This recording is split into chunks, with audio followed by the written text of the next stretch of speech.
मैं अनूप यादव आज अनूप चैनल पर कोरोना के दूसरी लहर पर अपना विचार रख रहा हूँ। ये कोरोना का कोई दूसरी लहर नहीं है, इसको जानबूझ के बनाया जा रहा है। उसका कारण ये है कि अगर सरकार बढ़िया से व्यवस्था करती तो ये कोरोना का लहर दूसरी नहीं आती। कारण कि इसमें पहली चीज़ तो इसमें सरकार की ये चूक हुई कि जैसे इंफ्रास्ट्रक्चर की व्यवस्था नहीं हुई, जैसे आईसीयू होना चाहिए था, वेंटिलेटर होना चाहिए था, उसके बाद ऑक्सीजन होनी चाहिए थी।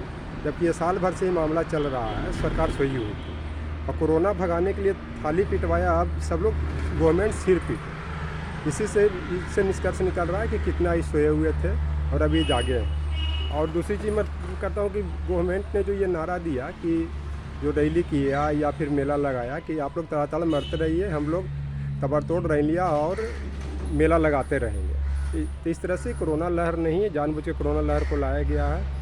और पहले तो इन लोगों ने कैंडल जलवाया कोरोना को भगाने के लिए, अभी लोग लाश जलवा रहे हैं। दूसरी चीज़ की जो भी इतना जो महामारी के रूप में फैल रहा है, अभी इसमें यही चीज़ करना है लोगों को। सबसे बड़ी चीज़ तो ये है कि जो इंफ्रास्ट्रक्चर की व्यवस्था करे। ये कोई बहुत बड़ी महामारी नहीं, इससे बड़ा महामारी देश में आया है और उस पर कंट्रोल किया गया। अगर सतर्क रहे और इसमें जागरूक रहे और जो भी इंफ्रास्ट्रक्चर है, जैसे ऑक्सीजन है, आईसीयू है, जो भी है, ये सब पहले व्यवस्था करें, अपने आप ही ठीक हो जाएगा।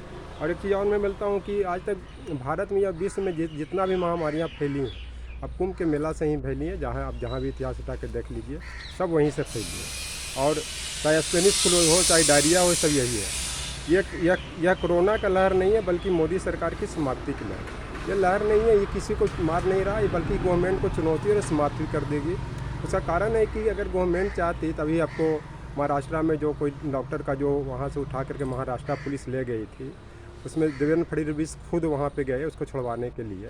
एक तरह से कहा जाता था कि चोरी भी उसी ने जोरी भी। इनका कहना था कि ये जो वैक्सीन मुझे विदेश भेजना। अरे वो law and order Maharashtra government की चीज़ है, महाराष्ट्र गवर्नमेंट उस पर जनता के लिए वैक्सीन है, सबके लिए, वो भी ले सकते हैं।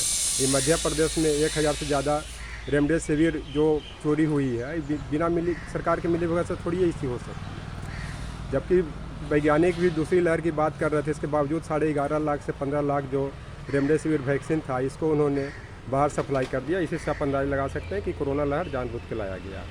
और एक तो मैं बताऊँ कि कोरोना और किसान आंदोलन की सुनामी लहर सरकार को उजाड़ देगी। मेरा ये कहने का मतलब है कि ये जो सरकार है, मुझे लग रहा है कि कोरोना महामारी से लड़ने से, किसान में लड़ने से भी समाप्त हो जाएगी।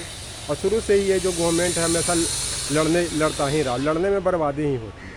जैसे पाकिस्तान भारत से लड़ाई करने में बर्बाद हो गया, उसी तरह से ये लड़ने में बर्बाद हो रही है। तो इसी तरह से मैं कर रहा हूँ कि कोरोना से कम बीमारी से ज़्यादा मृत्यु हो रही है। मेरा कहने का मतलब कि महामारी फैल रही है, लेकिन मृत्यु पर कंट्रोल कर ले। इसके लिए ऑक्सीजन की व्यवस्था करें, आईसीयू की व्यवस्था करें, वेंटिलेशन की व्यवस्था करें, अपने आप ही कंट्रोल हो जाए। अरे ये महामारी है तो फैलेगी ही फैलेगी, लेकिन इसको कंट्रोल करने की ज़रूरत है। इस तरह मैं कहता हूँ कि समाज में सब नंगे ही हैं, सब एक दूसरे पर आरोप प्रत्यारोप कर रहे हैं, लेकिन तबड़तड़ रैलियाँ कर रहे हैं, मेला कर रहे हैं, लेकिन सब एक पर, लेकिन महामारी पर कंट्रोल करने पर फोकस नहीं कर रहे हैं।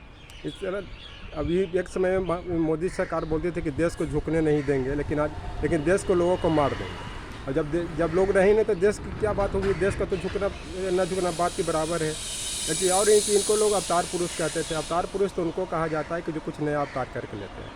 ये तो संतान के पुरुष कहा जा सकता है, इस कारण कि इन्होंने तो चाहे डिमोनेटाइजेशन के टाइम में कितनों को मार दिया, लॉकडाउन के टाइम में कितनों को मार दिया, या फिर आप देख सकते हैं गुजरात दंगा, दिल्ली दंगे में कितने को मार दिया।